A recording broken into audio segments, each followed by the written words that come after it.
Hello friends, Malay daily ব্লগের আবারও একটা নতুন পর্বে তোমাদের স্বাগত জানাচ্ছি। আমি মলয়। কেমন আছো সবাই? আশা করি সবাই ভালো আছো। তো আজকে সকাল সকাল গালিব স্ট্রিট পেট মার্কেটে ছিলাম। তো গালিব স্ট্রিট পেট মার্কেট থেকে বেরোনোর সময় এক দাদার সাথে দেখা হলো। দাদা একটা রটউইলার পাপ্পি নিয়ে দাঁড়িয়েছিল। তো দাদার সাথে কথা বলে যেটা জানতে পারলাম, দাদার মায়ের বাৎসরিক কাজ দু একদিনের মধ্যেই, তো তার জন্যই উনি এই পাপ্পিসটা সেল করতে চাইছেন। দুটো রটউইলার মেল ফিমেল দুটো আছে। তো ওর মাকে ওরা একটা ভালো প্যারেন্টস খুঁজছে, বিনা পয়সায় উনি মানে দিয়ে দিতে চান। তো তোমাদের যদি এরকম প্রয়োজন হয়, তো উনি একজন ভালো প্যারেন্টস খুঁজছেন যে যত্ন করে ওনার মতো যত্ন করে রাখতে পারবে। তো তোমাদের যদি দরকার হয়, তোমরা দাদার সাথে যোগাযোগ করে নিতে পারো। ভিডিওতে ফোন নাম্বার দেওয়া আছে, তোমরা ফোন করে, দাদার বাড়িও বেশি দূর না, উত্তরপাড়ায়, তোমরা যোগাযোগ করে নিতে পারো। তো পুরো ভিডিওটা দেখো।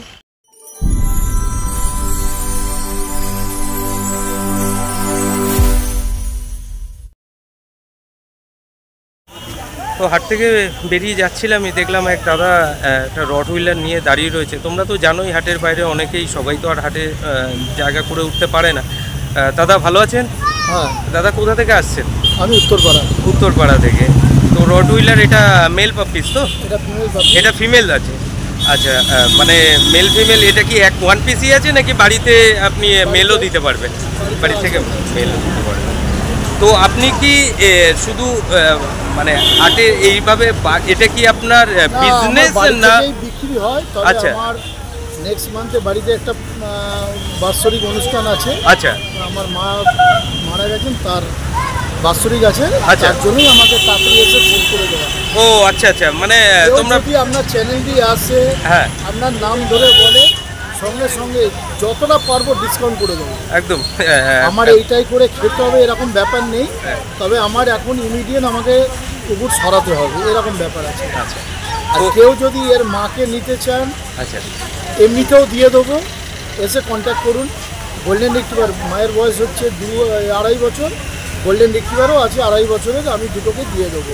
কেউ যদি নেন আমি এমনিতেই দিয়ে দেবো, কিন্তু একটাই শর্ত, ভালোভাবে রাখতে হবে, ভালোভাবে মানুষ করতে হবে। একদম। আমরা সবসময় এটাই চেষ্টা করি, আমরা যত ইউটিউবার আছি অনেকেই কিন্তু নিজেদের অসুবিধার জন্য অনেকে ট্রান্সফার হয়ে যান চাকরির জন্য, ফলে তাদেরকে নিয়ে যাওয়া সম্ভব হয় না। ল্যাবকে রেখেছিলাম আজ থেকে 4 বছর আগে। আচ্ছা, সে বিএসএফ এ কাজ করে। আচ্ছা, কাশ্মীরে পোস্টিং হচ্ছিল শ্রীনগরে, আমাকে দিয়ে যায়। তারপর থেকে আবার কুকুর রাখা আমার। আমি বিয়ের আগে কুকুর রাখতাম ছোটবেলায়। এই হাট যখন প্রথম আসে হাতিবাগান থেকে, সেই সময় আমরা ছিলাম। আমি হাটের পুরনো লোক, কিন্তু এখন যেহেতু ওই কাঠ ফাট হ্যান্ড ত্যান ইউনিয়ন একদম একদম একদম গেছে, আমি অনেক বছর হয়েছে আমি ছেড়ে দিয়েছি। কারণ আমার নিজের শারীরিক একটু সমস্যা আছে, তার জন্য ছেলের জন্য আবার করতে হয়েছে। আবার ছেলেও বাইরে জব করতে চলে যাবে, তার জন্য আমাকে এখন সরাতে হবে। দাদা একটু কোয়ালিটিটা যদি দেখিয়ে দিতেন।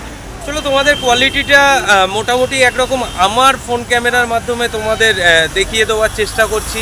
আর তোমরা তো এই বিষয়ে যথেষ্ট পারদর্শী, তোমাদের ভালো খারাপ আমি কোনো মন্তব্য করব না। তো বাচ্চার কোয়ালিটি কিন্তু অ্যাজ এ ইউটিউবার হিসাবে আমি যতগুলো পাপ্পিস দেখলাম ভালো, আমি খুব ভালো বলবো না, ভালো। তবে দাদার কিন্তু একটা ফ্যামিলিগত প্রবলেমের জন্য দাদা খুব তাড়াতাড়ি এদেরকে সেল করে দিতে চাইছেন। আর দাদা কাইন্ডলি আরেকবার নাম্বারটা আপনি শেয়ার করুন। 9903668487। এবং বাড়িতে আর কি কি আছে বললেন দাদা? Rottweiler, golden retriever, Labrador. ধন্যবাদ। আর আপনার লোকেশন আপনি উত্তরপাড়া বললেন তো? তো যারা মোটামুটি আমাদের নিয়ার অ্যাবাউট কাছাকাছি এরকম যারা থাকে, তারা তো আপনার কাছ থেকে নিয়ে নিতেই পারবে। আপনার বাড়ি কি উত্তরপাড়া স্টেশনের কাছাকাছি নাকি? জিটি রোডের কাছাকাছি। ও, জিটি রোডের কাছাকাছি। ফোন করবেন। আচ্ছা, কেউ বালি দিয়ে আসলে আমায় ফোন করবেন, একদম একদম বলে দেবো, লোকেশন বলে দেবো। তোমাদের ভিডিওর মাধ্যমে আরেকবার জানিয়ে দিতে চাইছি, হয়তো এই জায়গাটা তোমরা নোট করেছো কি করনি, দাদার কিন্তু এর যে মা আছে, সেই মাকে কিন্তু দাদারা একজন ভালো প্যারেন্টসের কাছে তুলে দিতে চান, সেটাও ফ্রি অফ কস্টে। তোমরা যদি কেউ নিতে চাও, অবশ্যই দাদার সাথে যেয়ে তোমরা কথা বলে নেবে, কারণ দাদা কিন্তু দাম নয়, ভালো একজন প্যারেন্টস খুঁজছেন, এটা তোমরা মাথায় রেখো। চলো দাদা, ভালো থাকবেন। আর আপনার এরকম সময় আপনাকে আর আলাদা করে কিছু বললাম না। আপনিও ভালো থাকবেন। একদম একদম। আপনার ভিউয়ার্সদের বলি আপনারা সবাই ভালো থাকবেন। একদম। চললাম।